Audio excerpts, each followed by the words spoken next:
গান গাওয়া হারাম, বাদ্যযন্ত্র বাজানো হারাম, অভিনয় করা হারাম, নৃত্যচর্চা হারাম, বৈশাখে মেলায় যাওয়া হারাম, নবান্ন উৎসব পালন করা হারাম, জন্মদিন পালন করা হারাম, নাটক সিনেমা দেখা হারাম।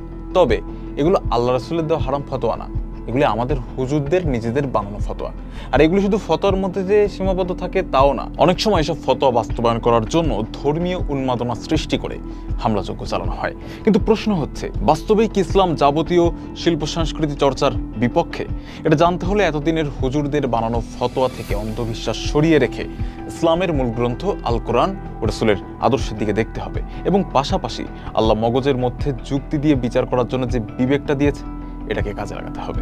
ইসলাম একটি সভ্যতা, আর সংস্কৃতি চর্চা সভ্যতার বাইরে নয়। আরবের জাহিলি সমাজে যখন রাসূল সাল্লাল্লাহু আলাইহি সাল্লাম আল্লাহর দ্বীন প্রতিষ্ঠা করলেন, তখন তিনি আরবের সংস্কৃতিকে বাদ দেয়নি। সে যুগে আরবে কাব্যচর্চা হতো, বড় বড় কবিতা মানুষ মুখস্থ করে রাখত। আল্লাহ সেই সংস্কৃতির সাথে সামঞ্জস্য রেখেই কবিতার ছলে কোরআন নাজিল করলেন, যা আরবদের অভিভূত করে দিয়েছিল। কিন্তু আরবদের কবিতা ছিল অশ্লীল, আর কোরআনের ভাষা হলো স্বর্গীয় মাধুর্যে পবিত্র।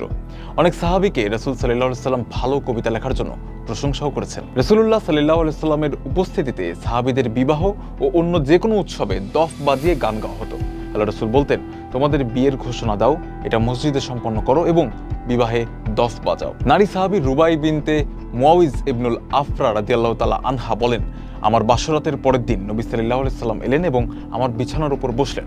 সে সময় মেয়েরা দফ বাজাচ্ছিল এবং বদর যুদ্ধে শহীদ আমার বাপ চাচাদের শোক গাথা গাইছিল। তাদের একজন গাইছিল, আমাদের মধ্যে একজন আছেন যিনি ভবিষ্যৎ জানেন। তখন রাসূলুল্লাহ বললেন, এই অংশটা বাদ দাও, আর যা গাইছিলে তা গাও। লক্ষ্য করুন, এখানে রাসূল সাল্লাল্লাহু আলাইহি সাল্লাম মেয়েদের গান গাওয়ার ব্যাপারে নিষেধ করেননি, কিন্তু ভুল বক্তব্যের সংশোধন করে দিয়েছেন। আল্লাহ কোরআনে এটাই বলেছেন যে মিথ্যা হারাম, অশ্লীলতা হারাম, আল্লাহর সাথে শিরক করা হারাম। এর বাইরে আল্লাহর দেওয়া মূলনীতির মধ্যে থেকে যে কোনো কাজ করা, সেটা গান হোক আর দুনিয়ার যাই হোক, তা হারাম নয়। সঙ্গীত ও বাদ্যযন্ত্র যে হারাম, পবিত্র কোরআনে একটি আয়াতেও আল্লাহ সেটা উল্লেখ করেনি। অতি পাণ্ডিত্য দেখাতে কেউ কেউ সূরা লোকমানের 6 নম্বর আয়াতকে সঙ্গীতের বিরুদ্ধে দাঁড় করানোর চেষ্টা করে, যেখানে আল্লাহ সঙ্গীত শব্দটাই বলেনি, বলেছেন লাহুয়াল হাদিস।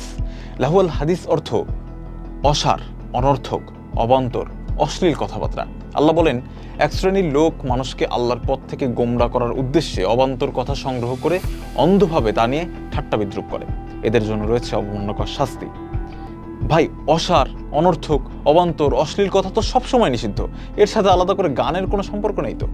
আসমানি কিতাববাহী প্রধান 4 জন রাসূলের অন্যতম দাউদ আলাইহিস সালামের মুজিজাই ছিল তার সুরেলা কণ্ঠ। তিনি হার্প নামক একটা বাদ্যযন্ত্র বাজাতেন, যার ছবি ওই সময় মুদ্রাতে অঙ্কিত ছিল। আবু বুরায়দা রাদিয়াল্লাহু বর্ণনা করেছেন যে মহানবী সাল্লাল্লাহু আলাইহি সাল্লাম কোন এক যুদ্ধ থেকে ফিরে আসার সময় একজন কৃষ্ণাঙ্গ নারী সাহাবী মহানবী সাল্লাল্লাহু আলাইহি সাল্লামের সামনে এসে বললেন, ইয়া রাসূলুল্লাহ, আমি মানত করেছিলাম যে আপনাকে নিরাপদে আল্লাহ ফিরিয়ে আনলে আমি আপনার সামনে দফ বাজিয়ে গান গাইব। তো মহানবী সাল্লাল্লাহু আলাইহি সাল্লাম বললেন, যদি তুমি মানত করে থাকো তাহলে বাজাও, মানত পূর্ণ করো। তারপর মেয়েটি দফ বাজিয়ে গান গাইতে লাগলো। এখন এই হাদিস শুনে অনেকে বলবে, দফ হালাল, দফ ছাড়া বাকি সব বাদ্যযন্ত্র হারাম। আরে ভাই, তখনের আরবে তো আর গিটার পিয়ানো ছিল না।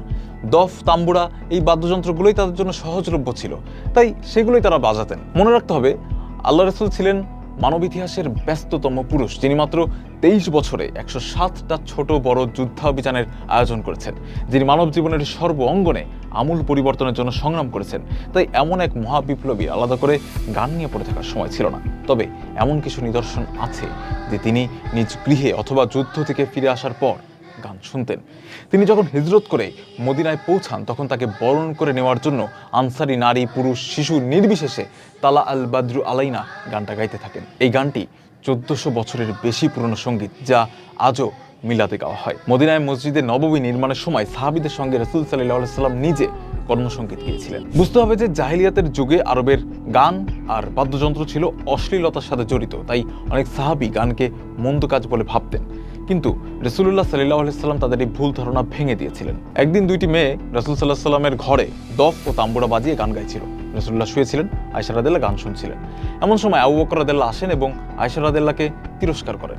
তখন আল্লাহ নবী আবু বকর রাদিয়াল্লাহর দিকে তাকিয়ে বললেন, আবু বকর, তাদেরকে তাদের কাজ করতে দাও, আজ তো ঈদের দিন। আয়েশা রাদিয়াল্লাহু একটি মেয়ের লালন পালন করতেন। পরবর্তীতে সেই মেয়েকে একটি আনসারের সাথে বিয়ে দেওয়া হয়। বিয়ের অনুষ্ঠান থেকে আয়েশা রাদিয়াল্লাহু ফিরে আসার পর রাসূলুল্লাহ তাকে জিজ্ঞাসা করলেন, তুমি কি গান গাইতে পারো এরকম কাউকে সেখানে পাঠিয়েছো? তো আয়েশা রাদিয়াল্লাহু বলল যে না। রাসূলুল্লাহ বললেন, তুমি তো জানো আনসাররা অত্যন্ত সঙ্গীত প্রিয়, সুতরাং ইসলামে সংস্কৃতি চর্চার প্রতিটা দ্বার উন্মুক্ত। সকল মানুষের অধিকার রয়েছে তার নিজেকে প্রকাশ করার, বুদ্ধিমত্তাকে বিকশিত করে তার জ্ঞানকে সামাজিক, পারিবারিক, রাষ্ট্রীয় অঙ্গনে ছড়িয়ে দেওয়ার। সেই হিসাবে গান, নাটক, কবিতা, শিল্পচর্চা, অভিনয়, চলচ্চিত্র ইত্যাদি ক্ষেত্রগুলোতে কাজ করার পূর্ণ স্বাধীনতা নারী পুরুষ সকলের থাকবে। তবে সেই সাথে একটি কথা সবাইকে মনে রাখতে হবে, মানুষের জীবনে আনন্দ বিনোদনের প্রয়োজন আছে বটে, তবে এগুলোই জীবনের মূল উদ্দেশ্য নয়। মানুষ আল্লাহর প্রতিনিধি, আল্লাহর খলিফা। দুনিয়াতে কোরআনের হুকুম প্রতিষ্ঠার মাধ্যমে আল্লাহর খিলাফত করাই হলো মানুষের মূল কাজ। রাসূল এটাই করেছেন। একটা জাহিলি সমাজকে আল্লাহর দ্বীন প্রতিষ্ঠার মাধ্যমে পরিবর্তন করে ফেলেছেন।